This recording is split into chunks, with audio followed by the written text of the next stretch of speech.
आदाब, नमस्ते, सत श्री अकाल। मैं मुश्ताक का ग्रेटर जम्मू वर्चुअल के प्रोग्राम टैलेंट स्पीक में आप सबका स्वागत करता हूं। टैलेंट स्पीक प्रोग्राम हमारा एक ऐसा प्रोग्राम है जिसमें हम हर एक टैलेंट को मौका देते हैं और उनसे उनके टैलेंट के बारे में जानने की कोशिश करते हैं। वो किसी भी प्रोफेशनल से हों, लेकिन उनके अंदर कोई ना कोई टैलेंट होता है, जैसे म्यूज़िक का, डांस का, ड्रामे का, लिखने का, पेंटिंग करने का या और कोई भी टैलेंट हो सकता है। उसके लिए हम उनको अपने स्टूडियो में दावत देते हैं और उनसे जानना चाहते हैं, उनसे जानने की कोशिश भी करते हैं कि वो ये सफ़र किस तरह उन्होंने शुरू किया, क्या मरहले रहे। आज हमने इसी प्रोग्राम में और इन सब चीज़ों को मद्देनज़र रखते हुए अपने स्टूडियो में जो दावत दी है वो किसी तारुफ के मोहताज नहीं है। पंजाबी रंगमंच में एक अपना नाम है, काफ़ी अरसे से काम कर रहे हैं। अगर कहा जाए जम्मू कश्मीर में कोई पंजाबी रंगमंच में काम कर रहे हैं सक्रिय तौर पे, तो वो हमारे यही मेहमान हैं, कोई और नहीं। आज हमारे स्टूडियो में हमारे साथ टी.एस. प्रेमी जी हैं। टी.एस. प्रेमी जी का तारुफ इस तरीके से है कि इन्होंने एक समझ लो कि कसम खा रखी है कि ये नाटक करेंगे तो पंजाबी का ही करेंगे और किसी भाषा में नहीं करेंगे। और पंजाब से अच्छी अच्छी स्क्रिप्टों को चुन के लाया है और उनका मंचन किया है जम्मू में। उसके अलावा इनकी जो एक पंजाबी थिएटर के साथ कमिटमेंट है वो बरकरार है, वैसे ही जैसे कृपाल सिंह कसाली जी की हुआ करती थी। उनसे पहले प्रोफेसर दरविंदर सिंह जी हुआ करते थे। ये वो लोग हैं जिन्होंने पंजाबी रंगमंच को एक जम्मू में मुकाम दिया, एक अहम। और उसके बाद आज जो जम्मू कश्मीर में पंजाबी रंगमंच पे काम कर रहे हैं वो टी.एस. प्रेमी जी हैं।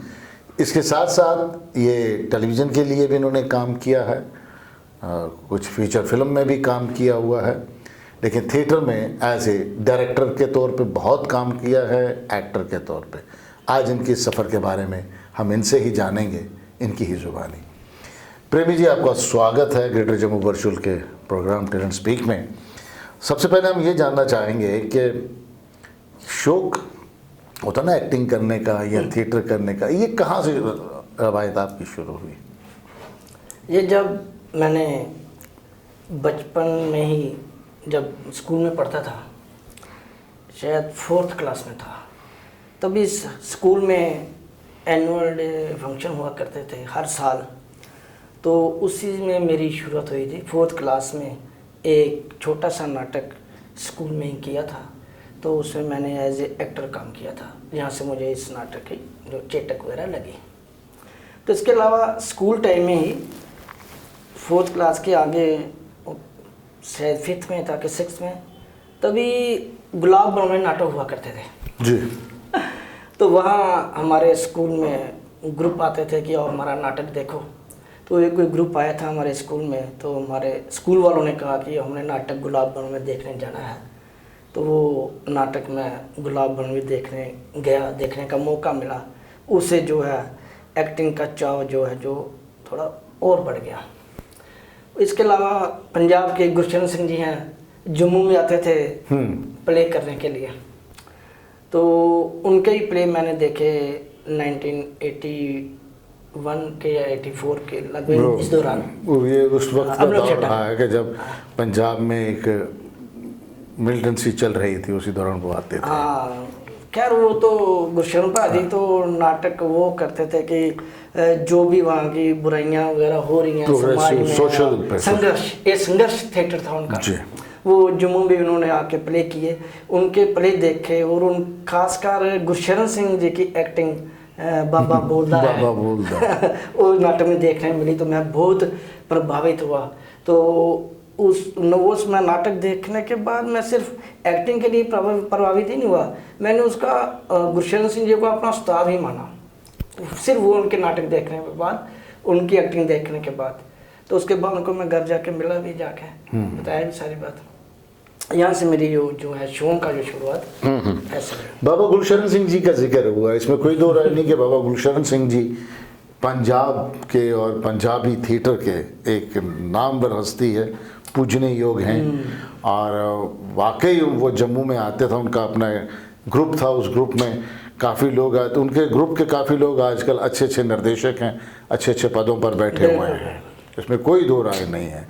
और पंजाबी रंगमंच को लेके तो वो सक्रिय हैं ही हैं। प्रेमी जी, ये आपका सफ़र हुआ, ठीक है, उसके बाद डायरेक्शन आपने नाटक करने शुरू किए, तो वो क्या प्रोसेस रहा आपका नाटक का? हाँ, मैंने जो नाटक की शुरुआत की, अपना थिएटर ग्रुप बनाया, वो बात है 1988 की। किस नाम से? 17 जनवरी 1988 को हमने अपने थिएटर ग्रुप मनोरंजन कला केंद्र की नींव रखी अपने कुछ मित्रों के साथ। तो वहाँ से हमने एक नाटक पंजाबी का शुरू भी किया, रिहर्सल। जो नाटक था नेदन गोपाल है, भूपिंदर सिंह रैना का लिखा हुआ। तो उसमें मेरे साथ ज्ञानदेव शेखरी जी भी थे, अनिल जेटरी थे, तो उन्होंने भी बहुत सहयोग दिया। उनके सहयोग के साथ मैंने डायरेक्शन भी की, और ज्ञानदेव शेखरी जी ने भी डायरेक्शन में बहुत मदद की, और अनिल जेटरी रोल भी कर रहे थे उसमें, और मेरे को असिस्ट भी कर रहे थे। तो निर्धन को पाले हमारा पहला प्ले था अभिनव थिएटर में, जो 28 अप्रैल 1988 को हुआ। क्या बात है, आपको पूरी डेटें और साल याद हैं? कुछ प्लेस की, हाँ, सभी प्लेस की अमूमन मुश्किल ही रहता शुरुआत की है। तो रहती ही है कम से कम। आपने कहीं से तरबियत भी नहीं ली, और आपने जम्मू के लेखकों के नाटक, मेरा ख्याल है ना के मात्र ही किया आपने। ऐसी क्या वजह आपको लगी? क्योंकि जब हमारे जम्मू में भी पंजाबी नाटक लिखने वाले थे, हैं और रहेंगे, और उन लोगों ने नाटक लिखे हुए, तो आपको जम्मू के नाटककारों, पंजाबी नाटककारों में क्या कमी ऐसी लगी कि? नहीं, कमी नहीं कोई। बात यह है कि जम्मू के मैंने कृपाल सिंह के साले के लिखे हुए 1 या 2 नाटक खेले हैं शायद, तो विक्रमजीत बिक्की का लिखा हुआ एक नाटक मैंने खेला है। तो इसके अलावा कुछ और है, 1-2 स्कूलों के जो टीचर्स वगैरह उन्होंने लिखे हुए छोटे छोटे नाटक, वो खेले हैं मैंने। लेकिन जो जम्मू के हमारे नामवर लेखक हैं, बात ऐसी हुई थी, मुझे एक बार डॉक्टर रविंद्र अमन, जो कि समय डिस्टेंस एक्टिंग एकेडमी के, जी। उन्होंने मुझे एक जम्मू के लेखक से मिलाया भी था कि ये प्ले लिखते हैं, आप इनके प्ले खेलो। उसने भी मुझे कहा खुद भी, और मेरे पास मेरे ऑफिस आना, मेरे प्ले खेलना। तो मैं दूसरे दिन का टाइम ही सेट हो गया। तब मोबाइल नहीं थे, फ़ोन भी नहीं था मेरे को, लैंडलाइन भी नहीं था, मोबाइल भी नहीं थे। तो उन्होंने बुलाया मुझे ऑफिस, दूसरे दिन का टाइम भी सेट हो गया, मैं चला गया। दूसरे दिन नहीं गया, दूसरे दिन मुझे काम पड़ गया कोई ख़ास, तो मैं उसके अगले दिन गया। अगले दिन जब गया उनके ऑफिस, वो सर्दियों के दिन थे, पैंट की जेब में हाथ डाल के बाहर खड़े थे। तो मैं भी पैंट की जेब में हाथ डाल के जा रहा था। जैसे मैं हाथ लगा निकालने सर्जिकल बनाने के लिए, उन्होंने पहले मुझे कह दिया, तेरे को कल बुलाया था यार, तू आ जा। चल मैं वापस कल आई। अच्छा। मैं बिना सर्जिकल बुलाए मुड़ गया। इसके अलावा एक और राइटर है हमारे जम्मू के रेडियो स्टेशन के हुए हैं, मज़ाहिया लिखते थे वो। मैंने उनसे प्ले मांगा, कहते यार प्रेमी जी आप नए नए आए हो, पहले अपना कोई मुकाम बना लो, फिर मेरा प्ले खेलना। मैंने ये सुनने के बाद पंजाब की ओर रुख किया। पंजाब मुझे नहीं मालूम था कि नाटक कौन लिखता है, कहाँ ये पब्लिश होते हैं, कैसे मेरे हाथ में मिलेंगे, कोई नाले नहीं थे। मैं आम बुक सेलरों के पास अमृतसर, एक दुकान, दूसरी दुकान, तीसरी दुकान, शायद ही मैंने कोई दुकान छोड़ी हो। फिर एक दुकानदार ऐसा मिला, जी आप पब्लिशर के पास जाओ, आपको नाटकों की बुक्स वहाँ मिलेंगी। उन्होंने मुझे भेजा यहाँ पे रवि साहित्य वालों के पास। रवि साहित्य वालों ने मुझे नानक पुस्तक माला, नानक सिंह का जो है, जी। कुलबीर सिंह सूरी उनके बेटे जी, उनके पास भेजा। आगे उन्होंने मुझे दिल्ली के 2-4 पब्लिशर बता दिए। मैं दिल्ली भी चला गया, दिल्ली वालों ने चंडीगढ़ के बताए, मैं चंडीगढ़ चला गया, चंडीगढ़ वालों ने जलंधर के बताए, जलंधर से मुझे लुधियाना के पुलिस में कोई पब्लिशर छोड़े ही नहीं। सब पुलिसरों के पास मैंने 10, 15, 20 नाटक किताबें खरीदी। आज मेरे पास कम से कम 1500 के लगभग अपने प्ले हैं। इसमें कोई दो राय नहीं कि आपके पास पंजाबी ड्रामों की बहुत अच्छी कलेक्शन है, इसमें कोई दो राय नहीं है। हाँ, आपने कहा कि ये आपने जम्मू वालों के नहीं खेले। मैं आज शुक्रिया अदा करता हूँ उन लेखकों का जिन्होंने मुझे उस समय इनकार किया। उस समय मुझे जरूर बुरा लगा, लेकिन उनका इनकार करना मेरे लिए बहुत फ़ायदेमंद साबित हुआ। मैं पब्लिशरों से नाटक बुक्स लेके लेखकों के एड्रेस पूछ के उनके घर तक पहुंचा। उन लेखकों ने मुझे जो मान सम्मान दिया, मैं उस काबिल नहीं था, बहुत ज़्यादा, हद से ज़्यादा। तो मेरी भी आंखें खुल गई। मैं उनके नाटक लिए और खेलने शुरू कर दिए, और एक से एक बढ़कर स्क्रिप्ट, ज़बरदस्त स्क्रिप्ट। जब मैंने वो स्क्रिप्ट खेलनी शुरू की तो जम्मू के कई राइटरों ने कहा मुझे, क्या आप हमारे लिखे हुए नाटक क्यों नहीं खेलते? मैंने कहा यार आप किसी मुकाम पे पहुंचो, फिर मैं खेलूंगा आपके नाटक। अच्छा, मुझे बहुत अच्छा लगा। प्रेमी जी, आप डायरेक्शन भी करते हैं अपने नाटकों की और एक्टिंग भी करते हैं। हम ये जानना चाहेंगे कि आपका डायरेक्शन का प्रोसेस क्या रहता है नाटक का? देखो, नाटक को पढ़ने के बाद, एक बार पढ़ने के बाद डायरेक्शन डिज़ाइन नहीं होती प्ले की, बार बार पढ़ना पड़ता है। प्ले को पढ़ के उसका फिर मैं सेट डिज़ाइन करता हूँ। सेट डिज़ाइन करने के बाद उसकी एंट्रीज, आउटिंग, ये सब देखने के बाद फिर मैं देखता हूँ कि ये मेरी हैंड प्रॉपर्टी क्या रहेगी, स्टेज प्रॉपर्टी क्या रहेगी। उस हिसाब से मैं फिर फ्रेम करके फिर डायरेक्शन जो है आर्टिस्टों को देता हूँ। तो एक्टरों का चयन कैसे करते हैं? एक्टरों का चयन नाटक की स्क्रिप्ट के हिसाब से, कौन कौन सा कैरेक्टर कहाँ कहाँ फिट बैठ सकता है, इस हिसाब से। और कई बार मैं ये भी देखता हूँ कि कोई ऐसे स्क्रिप्ट ही करूँ बाय द वे, कोई कैरेक्टर वहाँ से शार्ट हो जाए, चला जाए आगे पीछे, तो मैं खुद निभा सकूँ। देखना पड़ता है, जरूरी। क्योंकि कहीं ना कहीं आपके अंदर एक्टर भी जिंदा है, इसमें ये कहा जा सकता है। मुझे डायरेक्शन से ज़्यादा एक्टिंग का शौक है। प्रेमी जी, आपका सबसे कामयाब नाटक कौन सा है और कौन सा नाटक आपको करने में मुश्किल आई? हाँ, देखो, जो भी प्ले मैंने तैयार किए, खेले, तो मैं तो यही कहूँगा कि मेरे सभी नाटक दर्शकों ने पसंद किए, सभी कामयाब रहे। मुश्किल से मुश्किल, टफ से टफ कोई भी स्क्रिप्ट हो, डायरेक्टर के लिए मुश्किल नहीं होती। अच्छा। अगर आर्टिस्टों का सही सहयोग रहे। जब किसी भी, चाहे स्क्रिप्ट बिल्कुल इजी क्यों ना हो, सिंपल क्यों ना हो, अगर आर्टिस्ट परेशान कहें तो वो ही टफ हो जाती है। आर्टिस्ट टाइम पे टाइम आए, सही टाइम पे आए, तो डायरेक्टर के लिए कुछ भी मुश्किल नहीं है। प्ले मैंने बहुत से खेले हैं। आज मैं स्क्रिप्ट देख रहा था, अपने लिस्ट देख रहा था कि मैंने कितने प्ले खेले हैं आज तक। कोई 43 प्ले हैं जो मैंने तैयार किए। किसी के 2-4 शो हुए, किसी का 1 शो हुआ, किसी के 20, किसी का 25, तो खेले मैंने 43, जिसमें 2-3 राइटर जम्मू के हैं और 40 राइटर मेरे पंजाब के ही हैं।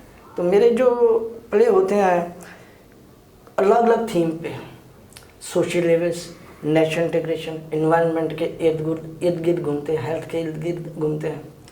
मैं वही स्क्रिप्ट चॉइस करता हूँ जिससे कोई ना कोई मैसेज समाज को कन्वे किया जा सके। सिर्फ मौज मस्ती थिएटर नहीं रखा मैंने। मेरा थिएटर जो है प्रचार थिएटर है। मैं अपने स्क्रिप्ट के जरिए कोई ना कोई मैसेज, कोई ना कोई छाप दर्शकों पर जरूर छोड़ने का एक प्रयास करता हूँ। आप एक्टर्स को कैसे तैयार करते हैं?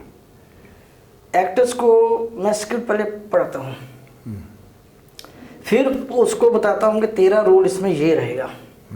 फिर मैं उस स्क्रिप्ट की पूरी व्याख्या अपने जो मेरे कलाकार होते हैं उनके बीच बैठ के करता हूँ, ताकि एक्टर के दिमाग में उतर सके।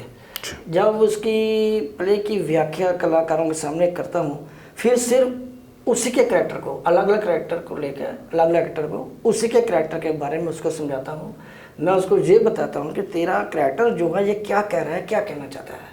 उसके दिल दिमाग में अंदर उतर जाए तो उसे भी करना जो है इजी हो जाता है। जम्मू कश्मीर में आप पंजाबी रंगमंच को कहाँ देखते हैं? देखो, जम्मू कश्मीर में पंजाबी रंगमंच करने में कठिनाइयाँ तो बहुत आती हैं, बड़ी प्रॉब्लम्स है। सबसे पहले ये, यहाँ पंजाबी रंगमंच के लिए पंजाबी नाउन लोग जो हैं वो आगे नहीं आते। चाहे पंजाबी डिपार्टमेंट जम्मू के ले लो, या किसी कॉलेज या स्कूल के ले लो, जो पंजाबी नॉन हैं वो आए तो हमारे लिए बड़ी आसानी हो सकती है, लेकिन वो नहीं आते। जहाँ दूसरी भाषाओं के लोग आते हैं थिएटर करने के लिए, मेरे पास तो कश्मीरी लड़कियाँ, कश्मीरी लड़के बहुत आए जिनको मैंने पंजाबी सिखाई, पंजाबी पढ़ना तक सीख गए वो। अच्छा। तो उन्होंने पंजाबी प्ले किए हैं। तो जो अगर हमारे पास पंजाबी 9 लोग आने तो हमारे कम से कम 10 दिन जो हैं वो सेव हो जाते हैं। हमारे 10 दिन उन्हीं कलाकारों पे जाते हैं जो कि दूसरी भाषा से हैं, तो उनको पंजाबी की स्क्रिप्ट उनकी लिपि में, यानी हिंदी लिपि में जो हमारी राष्ट्रीय भाषा है, हिंदी भाषा में उनको लिपि लिखवानी पड़ती है।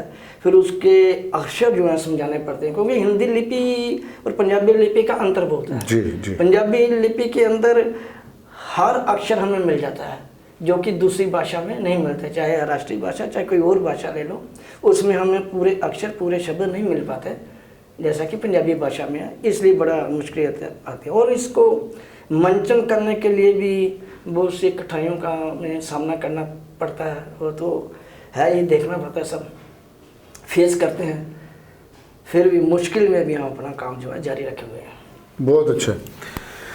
हमारी जो युवा पीढ़ी जो आज लोग रंगमंच कर रहे हैं, और आपने तो बहुत पुराना एक सफ़र किया हुआ है रंगमंच का, आपको सब पता है पुराने तरीका भी, कैसे लोग थे, क्या जोश था। आज की पीढ़ी को आप कहाँ देख रहे हैं थिएटर में? देखो, आज की पीढ़ी जो है ना, इसके अंदर वो लगन नहीं है जो पुरानी पीढ़ी के अंदर होती थी। लगन की खातिर घर से निकलते थे एक्टिंग करने के लिए, एक्टिंग का शौक रखते थे, ग्रुप में एक परिवार की तरह रहते थे वो कलाकार। आज की पीढ़ी का ऐसा विचार है, वो आते ही देखती है कि हमें मिलेगा क्या। वो ये नहीं सोचते कि हम जब डॉक्टर बनने जाते हैं, या इंजीनियर बनने जाते हैं, या कुछ और बनने जाते हैं, फीस दे के सीखते हैं, तो फिर जाके कहीं नौकरी मिलती है, तनख्वाह मिलती है। एक्टिंग के लिए वो आते ही सोचते हैं कि हमें कुछ मिलना शुरू हो जाए, जबकि एक्टिंग सीखने के लिए भी फीस होनी चाहिए, ऐसा वो नहीं सोचते।